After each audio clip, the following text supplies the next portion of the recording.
Good day students.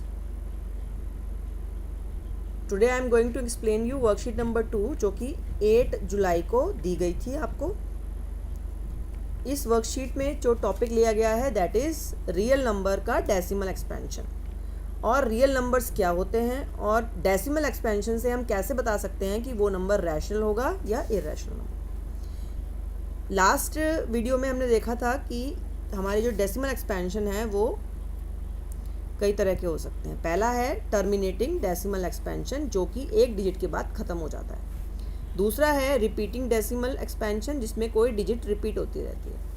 ये दोनों type के नंबर रैशनल नंबर को रिप्रेजेंट करते हैं। Therefore the number that can be written in the form of p upon q, क्योंकि इन दोनों को ही 2/5 को भी p अपॉन q के रूप में लिखा जा सकता है और 1.333 को भी p/q की फॉर्म में लिखा जा सकता है, जो कि हमने लास्ट वीडियो में देखा था कि किस तरीके से रिपीटिंग डेसिमल को हम एक फ्रैक्शन या एक रैशनल नंबर के टर्म्स में एक्सप्रेस करते हैं। तो यहाँ से हमें पता चला कि दो टाइप के जो रैशनल एक्सपेंशन होते हैं वो किसको रिप्रेजेंट करते हैं, रैशनल नंबर को रिप्रेजेंट करते हैं। अब तीसरे टाइप का डेसिमल एक्सपेंशन जो ना तो रिपीट होता है ना ही टर्मिनेट होता है, ना ख़त्म हो रहा है और हर बार जो डिजिट आ रही है वो डिफरेंट आती जा रही है।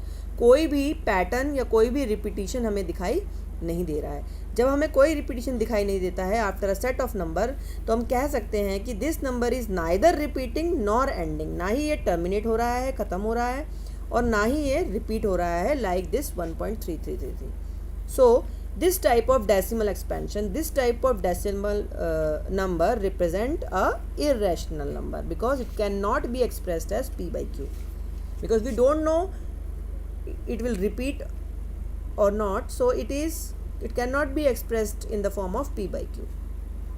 There are many other number √2, √3, √5, √11 which are also neither repeating nor ending decimal expansion. Therefore the number that cannot be expressed as p/q, they are called irrational number. So there are two type of number, rational number and irrational number, and when they are combined together, जब हम rational number और irrational number को combine कर देंगे तो we'll get a set of number that is called real number. Real number क्या है?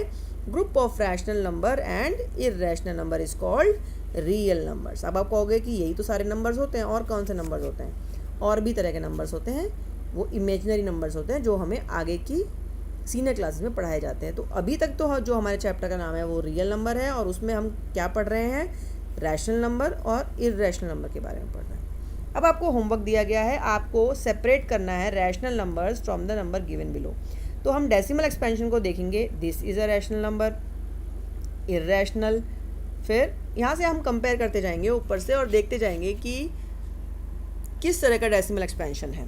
तो इनको हम क्या करेंगे, इसमें से हम सारे रैशनल नंबर को, पहले आप क्वेश्चन नोट करेंगे, उसके बाद सारे रैशनल नंबर को इसमें से छांट कर लिखेंगे आंसर में। कौन कौन से रैशनल नंबर हैं?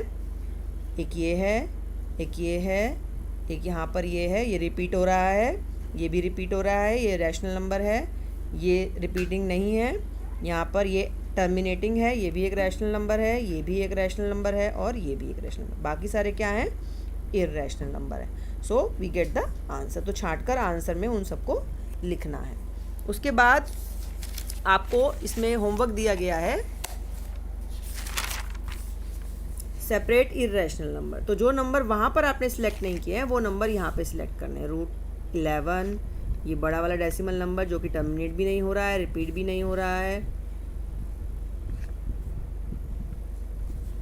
इसी तरीके से यहाँ पर है, ये वाला नंबर है, ये एक आपका ये है, एक ये है, एक ये है, और √2, √5 and √15। Clear? And these because this is a set of real number and this is set of rational irrational. इस वाले ग्रुप में दोनों है, रैशनल भी है, इरेशनल भी है, तो सारे नंबर रियल होंगे। तो इसके आंसर में हम लिख देंगे all numbers are real numbers. Okay, so you can do homework now. Worksheet number 2 can be completed easily. So complete worksheet number 2 and send it to me positively by tomorrow.